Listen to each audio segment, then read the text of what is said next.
Subscribe now and press the bell icon. Never miss an update.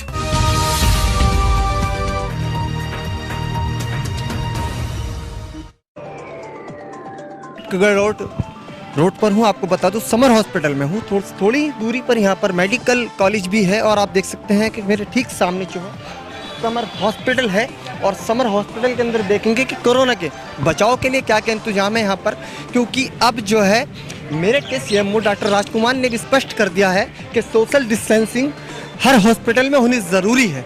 जब doctor ही खुद guideline जारी कर रहे हैं कि सोशल डिस्टेंसिंग अपनाएं, 1-2 मीटर की दूरी बनाएं और सैनिटाइज कर अंदर आएँ और थर्मल स्कैनिंग के बाद ही उनके अंदर एंट्री होगी। तो आप यहाँ पर देख लीजिए किस तरीके से यहाँ पर सोशल डिस्टेंसिंग का माहौल है। यहाँ पर देखें कुछ लोग यहाँ पर बैठे हुए हैं, मगर सबके चेहरे पर मास्क है और सोशल डिस्टेंसिंग बाकायदा यहाँ पर दिखाई दे रही है। हॉस्पिटल के अंदर खासकर जो एक सबसे अच्छी बात होती है, आजकल जो माहौल चल रहा है कोरोना का, साफ सफाई का भी विशेष ध्यान रखा जा रहा है पूरी तरीके से कि कहीं भी गंदगी ना हो। आप देखें यहाँ पर भी सोशल डिस्टेंसिंग का माहौल है। ऑफिस है यहाँ पर, सामने देखें आप 3 जने यहाँ पर बैठे हैं। यहाँ पर भी आपको सोशल डिस्टेंसिंग का माहौल मिलेगा और साफ़ सफाई, इस टाइम पर साफ़ सफाई की बहुत ज़्यादा ज़रूरत है। सामने रिसेप्शन है, रिसेप्शन पर जो बैठे हुए हैं उन्होंने भी बाकायदा यहाँ पर मास्क लगाया हुआ है। हॉस्पिटल के अंदर आ चुके हैं, मेरे साथ डायरेक्टर है तैमूर तोमर जी, उनसे जानने की कोशिश करेंगे किस तरीके से यहाँ पर बचाव के रास्ते क्या क्या हैं कोरोना के लिए। आप देखिए 22 लाख का आंकड़ा जब पार हो जाता है तो हर इंसान डरा हुआ है, हर इंसान के दिल में दिमाग में आज एक भय घुस गया कोरोना, और घुसने की बात भी है। लगातार मौतों का आंकड़ा भी बढ़ रहा है, मौतों का आंकड़ा कम नहीं हो रहा। 135 करोड़ की आबादी में आप देखिए गमज़दा माहौल है। किस तरीके से मेरठ के अंदर हॉस्पिटल्स के अंदर क्या क्या तैयारी हॉस्पिटल के अंदर की गई है, क्योंकि बहुत सारी चीज़ें मेडिकल से रिलेटेड चीज़ें बता दी गई हैं। किस तरीके से बचाव उन्हें करना है, हॉस्पिटल के अंदर क्या क्या रखना है, थर्मल स्कैनिंग करनी है पेशेंटों की, सैनिटाइज रखना है, उसके बाद ही एंट्री की जाएगी। और बड़े केस अब छोटे हॉस्पिटल अलाउड नहीं है, मना कर दिया गया है। खुद मेरठ के सीएमओ डॉक्टर राजकुमार ने इस बात को स्पष्ट कर दिया है कि छोटे हॉस्पिटल जो हैं बड़े केस ही हायर करेंगे, छोटे केस वो फिलहाल नहीं लेंगे। इस बात को जानने और समझने के लिए मैं खुद समर हॉस्पिटल में हूँ। तैमूर जी से जानेंगे, डायरेक्टर हैं यहाँ पर, तैमूर जी से इस बात को जानने की कोशिश करेंगे किस तरीके से यहाँ पर हॉस्पिटल के अंदर साफ़ सफाई, सैनिटाइज और यहाँ पर सोशल डिस्टेंसिंग का किस तरीके से यहाँ पर पालन किया जाए। जी सर, पहली चीज़ तो ये है कि सोशल डिस्टेंसिंग आपने देखा अभी, जैसे आप अस्पताल के मेन गेट से एंट्री करी आपने, सोशल डिस्टेंसिंग का पालन किया जा रहा है पूरे तरीके से, पूर्ण रूप से। और जो हमारे सीएमओ साहब हैं, मुख्य चिकित्सा अधिकारी हैं, जो भी उन्होंने हमें गाइडलाइन जारी करी है हमारे लिए, हम सभी उन्हें फॉलो कर रहे हैं। और कोई भी फीवर का मरीज़ या COPD का मरीज़ या कहीं भी ऐसा लगता है कि उसमें कोई कोरोना के लक्षण है, तो उस तरह के मरीजों को बिल्कुल सख्ती से मना है सभी अस्पतालों में। उसमें चुनिंदा अस्पताल हैं मेरठ के अंदर जिनमें कोरोना के मरीज अलाउड हैं। जिस तरीके से आप बता रहे हैं कि कोरोना के बारे में मना कर दिया जाता है, मना किस तरीके से किया जाता है, या आप उनका पहले आप चेक जी टेस्ट करवाते हैं? जैसे कोई मरीज़ हमारे यहाँ समर हॉस्पिटल में एंट्री करता है गेट पे, हम उसका टेम्परेचर चेक करते हैं। अगर मरीज़ को टेम्परेचर या कुछ है तो उसके बारे में पूरी हिस्ट्री ली जाती है मरीज़ से, और हिस्ट्री लेने के बावजूद कहीं भी ऐसा लगता है कि मरीज़ में कोई ऐसा लक्षण है, जैसे सिम्टम जैसे है कि नमूनिया का पेशेंट है, या मरीज़ को सांस में प्रॉब्लम है, या मरीज़ की 2-3 दिन पहले फीवर की हिस्ट्री है, तो उस मरीज़ को गेट पे ही मना कर दिया जाता है। वैसे मोस्टली हमें यहाँ ज़्यादातर जो भी मरीज़ कम से कम ले रहे हैं वो नॉर्मली ज़्यादातर सीजरिन के मरीज़ हैं। मेरे कहने का मतलब ये सीजर के मरीज़ हैं ज़्यादातर, जो सर्जरी के मरीज़ हैं। जैसे नॉर्मली सर्जरी होती हैं तो वो नॉर्मल सर्जरी कर रहे हैं। यानी जब से कोरोना चला है इस सिचुएशन में आप बिल्कुल भी वो पेशेंट हायर नहीं कर रहे जिनमें कोई बड़ा सिम्टम्स है, बड़ी बीमारी? बिल्कुल नहीं, कोई भी इस तरीके के मरीज़ की एंट्री नहीं है समर हॉस्पिटल में। और थोड़ी फैसिलिटी बताइए, जिस तरीके से आप बता रहे हैं सैनिटाइज यहाँ पर रखा हुआ है, साफ़ सफाई मैंने यहाँ पर देख ली है। हाँ, साफ़ सफाई का विशेष ध्यान रखा जा रहा है। दूसरा यह है कि सोशल डिस्टेंसिंग का पालन करा जा रहा है। कुछ चीज़ें ऐसी भी होती हैं डॉक्टर साहब, मैंने देखा कि आज भी जो रूम होते हैं हॉस्पिटल के अंदर उनकी बेड की दूरी भी बराबर ही नहीं की गई, आज भी बराबर ही नहीं, अलग अलग बिल्कुल दूरी। जो उनका जो सेट ही डला हुआ है मरीजों के साथ वालों के लिए, पहली बात है कि मरीज के रूम में एक आदमी होता है केवल। जैसे जो तीमारदार होता है अस्पताल के अंदर, वो सिर्फ जैसे मरीज हमारे यहाँ कोई एडमिट हो, पहले तो एंट्री तक की हो जाती थी कि बराबर में सो जाइए, थोड़ी दूरी। नहीं नहीं नहीं, बिल्कुल बिल्कुल नहीं। सिर्फ एक मरीज की एंट्री, एक तीमारदार की एक की एंट्री है।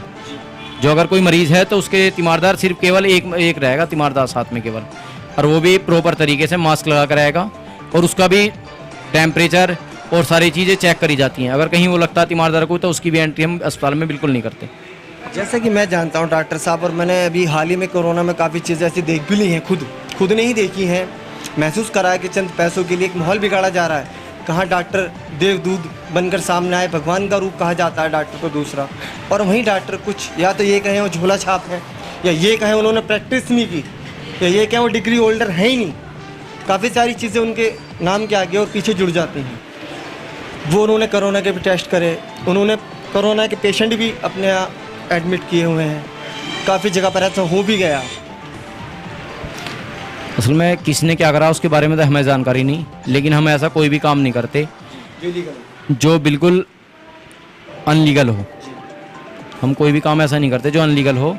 बाकी जो हमारे CMO साहब हैं या और कुछ सामाजिक कार्यकर्ता हैं जो जागरूक कर रहे हैं इसके कोरोना वायरस से लड़ने के बारे में, बाकी हम भी गांव-गांव जाकर बाकी मरीज के साथ वालों को, बाकी सबको हम समझाते हैं कि भाई इस बीमारी से कैसे बचा जाएगा। पहली चीज़ तो है कि दूरी बना कर रखो और अपने खान पान में सुधार करो, और जो भी गाइडलाइन खान पान में किस तरीके से सुधार अपनाना? खान पान में इस तरह का सुधार है कि तो बासी खाना मत खाओ, आप कम खाना खाओ, गर्म पानी का इस्तेमाल करो, गर्म चीज़ों का इस्तेमाल करो, और मेन चीज़ तो ये कि एक दूसरे से दूरी बना कर रखो। सोशल डिस्टेंसिंग का आप पालन करो बिल्कुल पूर्ण रूप से। डॉक्टर तैमूर ने हमें बताया, डायरेक्टर हैं यहाँ पर, आपको बता दूं समर हॉस्पिटल की, जिस तरीके से डॉक्टर साहब बता रहे हैं, हमें जो जंग जीतनी है उस जंग को ऐसे नहीं जीत पाने की हम बड़ी आसान नहीं है, बहुत मुश्किल है, क्योंकि कोरोना वायरस लगातार फैलता जा रहा है, इसकी महामारी रुकने का नाम नहीं ले रही, और बहुत जल्द एक बड़ी खुशखबरी है भी कि वैक्सीन बनकर तैयार हो जाएगी, तो शायद कहीं ना कहीं कोरोना से राहत ज़रूर हमें बड़ी मिल पाएगी, कि यानी बहुत बड़ी जंग हम जीत पाएंगे। मगर आज हमें बचाव की ज़रूरत है और खुद के साथ साथ दूसरों को भी समझाने की ज़रूरत है। अगर जैसे हमारे आज जन्माष्टमी का त्यौहार है, मैं उसके सभी अपने भाइयों से अपील करना चाहता हूं कि त्यौहार को हंसी खुशी मनाएं, लेकिन एक बात का पूर्ण रूप से ध्यान रखें कि सोशल डिस्टेंसिंग का पालन करें। और मैं अपने सभी देशवासियों को स्वतंत्रता दिवस की हार्दिक शुभकामनाएं देना चाहता हूं समर हॉस्पिटल की तरफ से, और सभी से इसी के साथ एक अपील करना चाहता हूं कि स्वतंत्रता दिवस पे भी सोशल डिस्टेंसिंग का पालन करें। जय हिंद, जय भारत।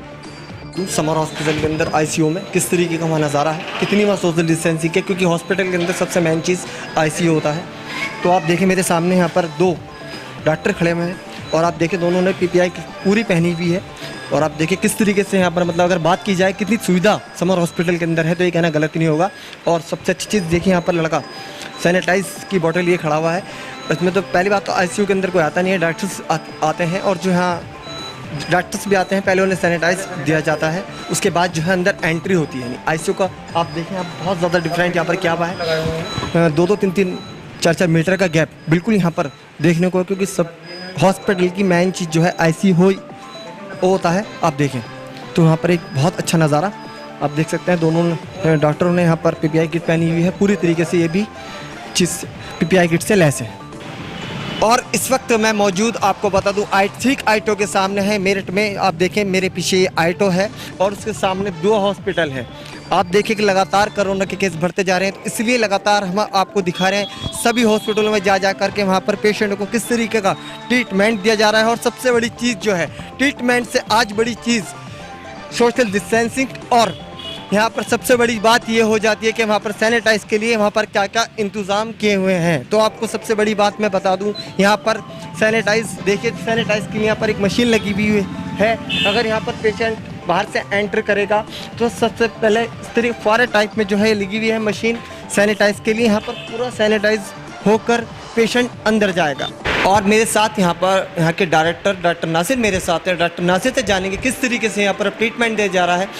जो कोरोना काल के अंदर सबसे बड़ी चीज़, देवदूत डॉक्टर सामने बनकर आए हैं। ये मानिए कि भगवान का दूसरा रूप डॉक्टर ही होते हैं धरती पर, जिन्हें कहा जाता है कि भगवान का दूसरा डॉक्टर। वाकई में डॉक्टर देवदूत बनकर इस वक्त इस माहौल में खड़े हैं कोरोना काल के अंदर। डॉक्टर ने 24-24 घंटे हमारा हौसला बढ़ाया और हमारे 130 करोड़ की जनता का हौसला बढ़ा रहे हैं लगातार कोरोना काल के अंदर 24 घंटे काम कर रहे हैं, अपनी घर नहीं जा पा रहे, आराम नहीं कर पा रहे, अपने यहाँ तक कि परिवार से भी दूरी बनाकर ही बात करते हैं। तो ये कहना गलत नहीं होगा कि कोरोना काल के अंदर सबसे बड़ा अगर किसी को शरीयत जाता है तो हमारे डॉक्टरों को जाता है। वाकई में इन्हें सैल्यूट करने का एक मौका हमने भी सोचा कि किस तरीके से उनका हम धन्यवाद करें, हम उनका आभारी हैं, उनका सौभाग्य है आज कि हम उनसे मिल रहे हैं, उनसे बात कर रहे हैं। इसलिए आज मिलने के लिए डॉक्टर नाज़िर साहब से है कि किस तरीके से यहाँ पर भी सोशल डिस्टेंसिंग का पालन किया जा रहा है, कितनी दूर यहाँ पर होती है, जो खुद डॉक्टर बार बार गाइडलाइन जारी कर रहे हैं। और आप सबसे बड़ी चीज़ यहाँ पर ये बता दूँ, मेरठ के CMO डॉक्टर राजकुमार जी ने भी स्पष्ट कर दिया है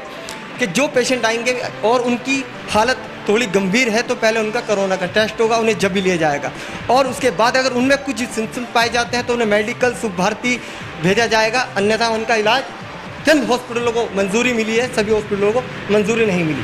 जी सर। देखिए, कोरोना एक वैश्विक महामारी है। पूरी दुनिया में करीब 2 करोड़ से ऊपर कोरोना पॉजिटिव केस आ चुके हैं और करीब 7.5 लाख व्यक्तियों की मौत हो चुकी है। हमारे देश में भी अकेले 23 लाख से ऊपर कोरोना पॉजिटिव केस आ चुके हैं और जिसमें 46,000 के आसपास डेथ हो चुकी है। और जहां तक हम अपने मेरठ की बात करें, यहां पर भी करीब 2600 पॉजिटिव केस आ चुके हैं और करीब 100 के आसपास डेथ हो चुकी है। हम जो भी इस हॉस्पिटल में काम कर रहे हैं, हम कोशिश करते हैं कि जो WHO की गाइडलाइन है या जो CMO साहब ने हमें बताई है उसे फॉलो करें, जिसमें हैंड सैनिटाइजेशन के लिए हमने जो है सैनिटाइजेशन गैलरी लगा रखी है, जिससे हाथ ही नहीं पूरी शरीर ही पेशेंट पूरी बॉडी जो है वो सैनिटाइज हो जाता है। उसके बाद हमने जो OPD में पेशेंट आता है उसके लिए थर्मल स्कैनिंग है। अगर किसी को कोई टेम्परेचर है, कोई प्रॉब्लम है तो उसे हम मेडिकल कॉलेज या जिला अस्पताल रेफर कर देते हैं। सर, आपने जो बताया थर्मल स्कैनिंग वाला, थर्मल स्कैनिंग तो सर नॉर्मल तरीके से भी की जा रही है, जो मतलब एंटर कर रहे हैं हॉस्पिटल के अंदर, एक पेशेंट बाहर बिठा दिया जाता है, किसी को भी आप कंपाउंडर है कोई भी आप बाहर बिठा देते हैं, पहले थर्मल स्कैनिंग होती है कि उनका टेम्परेचर कितना है, लो है या वीक है, जब अंदर एंट्री हो रही है। देखिए, इसमें एक तो थर्मल स्क्रीनिंग होता है और इसमें हमने एक ट्राइएज रूम बना रखा है।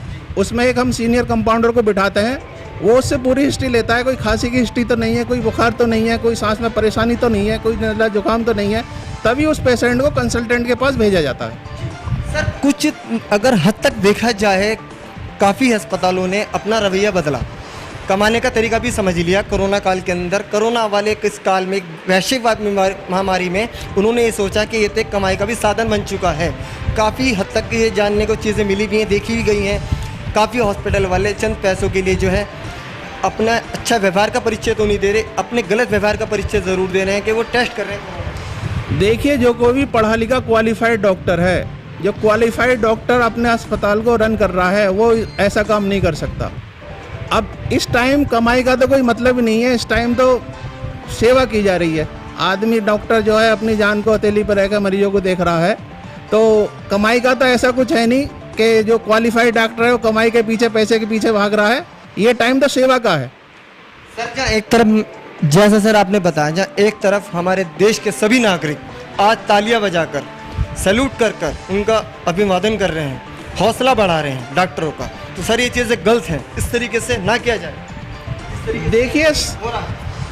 देखिए, डॉक्टर जितने भी हमारे, पुलिस हुई, डॉक्टर हुई, पत्रकार हुई, तीनों ये अपनी जान की परवाह किए बगैर पूरे फील्ड में रहते हैं, मरीजों के बीच रहते हैं। पता नहीं कौन सा मरीज पॉजिटिव है, तो इन सब की तो सराहना की जानी चाहिए। सर, मेरा एक लास्ट सवाल है कि मतलब किस तरीके के केसेस अपॉइंट कर रहे हैं यहाँ पर, किस तरीके के पेशेंट जो है, किस तरीके के, मतलब ज़्यादा हार्ट वाले, जैसे हार्ट की प्रॉब्लम है, किडनी में प्रॉब्लम है, लंग्स में प्रॉब्लम है, किस तरीके के पेशेंट को हायर किया? देखिए, मैं तो ऑर्थोपेडिक सर्जन हूँ और मेरी वाइफ गायनिकोलॉजिस्ट है। हम 2 तरह के ही पेशेंट लेते हैं। OPD में स्क्रीनिंग के बाद पेशेंट देखते हैं, पूरी जो गाइडलाइन है, सोशल डिस्टेंसिंग वगैरह सब फॉलो करके पेशेंट देखे जाते हैं। उसके बाद ऑपरेशन के 2 तरह के ऑपरेशन होते हैं, इलेक्टिव ऑपरेशन और इमरजेंसी ऑपरेशन। इलेक्टिव ऑपरेशन में हमें टाइम मिल जाता है कि उनका कोरोना हम आसानी से करा लेते हैं, लेकिन इमरजेंसी में जो सीजर का पेशेंट है, इमरजेंसी में आया, एकदम सीजर करना होता है, ऑपरेशन करना होता है, बच्चे की जान बचानी होती है, माँ की भी जान बचानी होती है, तो ऐसे केस में अगर सिम्टोमेटिक कोई केस है उसे मेडिकल कॉलेज या PL शर्मा हेड रेफर कर देते हैं। बाकी अगर किसी में सिम्टम नहीं होते उसे एडमिट करके ऑपरेट कर देते हैं। बदलाव के लाने की इसमें तो खान पान ही बचा सकता है। जितनी इम्यूनिटी हमारे शरीर में होगी, इम्यूनिटी ही इस बीमारी से लड़ेगी। अगर इम्यूनिटी हमारे शरीर में अच्छी है तो यह बीमारी कुछ नहीं कर सकती। अगर इम्यूनिटी कमज़ोर है, ये देखा गया है जितनी भी दूसरी बीमारी हैं, इस बीमारी से बहुत कम मोर्टेलिटी है। अकेले अगर कोरोना है तो उसमें मोर्टेलिटी बहुत कम है, 1% से भी कम है। लेकिन अगर ये मोर्बिडिटी है, इसका मतलब अगर कोरोना के साथ दूसरी बीमारी है, शुगर है, ब्लड प्रेशर है, कैंसर है, जो दूसरी बीमारी है, मोर्बिडिटी उन पेशेंट में ज़्यादा है। डॉक्टर नासिर मेरे साथ थे, डायरेक्टर हैं हॉस्पिटल के, और हॉस्पिटल का नाम आपको दोबारा बता दूं, दुआ हॉस्पिटल है। तो वाकई में ही बात कहीं ना कहीं अपना आप में बहुत बड़ी बन जाती है कि जिसका नाम ही दुआ हॉस्पिटल हो, तो आप अंदाज़ा लगा सकते हैं कि जब तक, मेरा मानना यह है कि पेशेंट वाकई में यहाँ से दुआओं के ज़रिए ठीक होकर जाते होंगे, क्योंकि एक्सपर्ट यहाँ पर डॉक्टर की टीम है और एक्सपर्ट ही सारे यहाँ पर डॉक्टर हैं। जैसे कि डॉक्टर साहब ने बताया कि ज़्यादा हार्ट केसेस फ़िलहाल बंद कर दिए गए हैं, ज़्यादा हार्ट केसेस नहीं ले रहे हैं, और जो हार्ट पेशेंट आ भी रहे हैं उनकी सबसे पहले कोरोना की जांच होती है, उसके बाद ही उन्हें यहाँ पर अपॉइंट किया जा रहा है, वरना उन्हें मना कर दिया जाता है और कोरोना के केसेस वालों को मेडिकल रेफ़र किया जाता है या सुभारती रेफ़र किया जाता है। मैं कैमरामैन से देखिए, आप सभी को जन्माष्टमी की बहुत बहुत मुबारकबाद। और 15 तारीख को हमारा एक राष्ट्रीय पर्व है जिसे स्वतंत्रता दिवस कहते हैं, सभी मनाएं। लेकिन जन्माष्टमी और 15 अगस्त को सोशल डिस्टेंसिंग का ध्यान रखें, क्योंकि ये बीमारी ऐसी है, अभी इसका ना कोई इलाज है ना कोई वैक्सीन है। बचाव और सावधानी ही इसका इलाज है, उससे ही हम बच सकते हैं।